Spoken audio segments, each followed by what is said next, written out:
Hi everybody, I am back with another book review. This week we are talking about The Return of Ellie Black by Emiko Jean.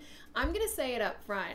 Every psychological thriller about girls going missing that wants to have a crazy twist wishes that it was this book, okay? Because this book had so many good twists and turns that were done so well. There is nothing more frustrating than when you're reading a thriller and it seems like the author wants to throw you off the tracks or wants to bring in some sort of side character, side plot, something just to like add an interesting twist, and it feels so wildly unnecessary that it is borderline frustrating. This book does it well. So basically, this book starts with the main character, Ellie Black, stumbling out of the woods, coming back after gone missing about 2 years earlier, and the whole book is about what's going on in between.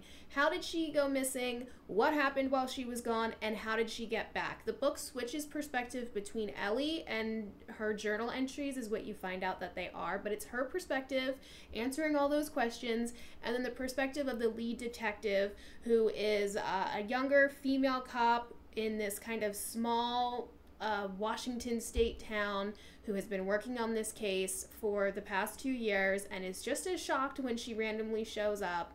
There's a lot of generational trauma in this book. There is a lot of just kind of trigger warning things in this book for sexual assault and kidnapping and child abuse and all those different things. But it's just done so well. Basically what happens is Ellie comes back and she's not exactly cooperative and she's acting weird, which obviously, duh. You've just been kidnapped, you've been gone for 2 years, you're gonna be acting weird. But she's acting not the typical kind of weird. She's a bit more standoffish, she is having weird answers to questions and things like that, and she just doesn't want to help or be cooperative in the investigation, which is common, but the way in which she doesn't want to help is being very questioned, and the lead detective is very concerned and confused as to why she's acting the way that she's acting.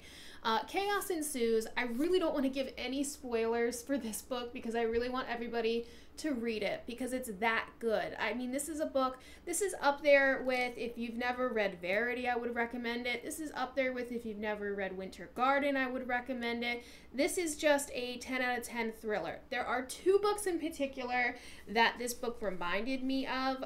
One is a bit of a stretch, but it reminded me of Ask Again Yes. So this book has to do with basically a couple who have known each other their whole lives. They grew up next door to each other. I think it's the woman in this book, her dad is a cop, or maybe it was the male character. It's been a very long time since I've read this. But anyway, it goes through kind of all of the trials and tribulations that they've gone through from childhood all the way through to adulthood and how they kind of stay together through it all. The reason it reminded me of this book is the lead detective in this book. Her father was the police chief when she was growing up. He has since passed. Now there's a new police chief, but she's known him her entire life. She's known his kids her entire life, and now she kind of works for him.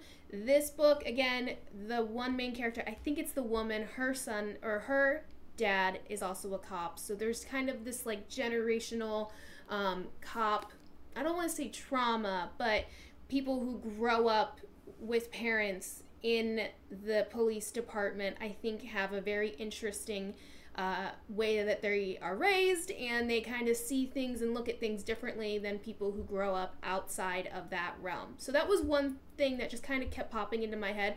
Oh, this reminds me of kind of the generational trauma. Again, not saying that it's traumatic to grow up with a parent who's a cop, but it reminds me of kind of the generational ripples of being raised in that world. But more significantly, it reminded me of Pretty Girls. This book was insane. This book has a couple of twists and turns that are borderline unnecessary, where you're like, wait, what does that have to do with this? Why is that connected to here? It doesn't really necessarily make sense, but it's still satisfying and it's good.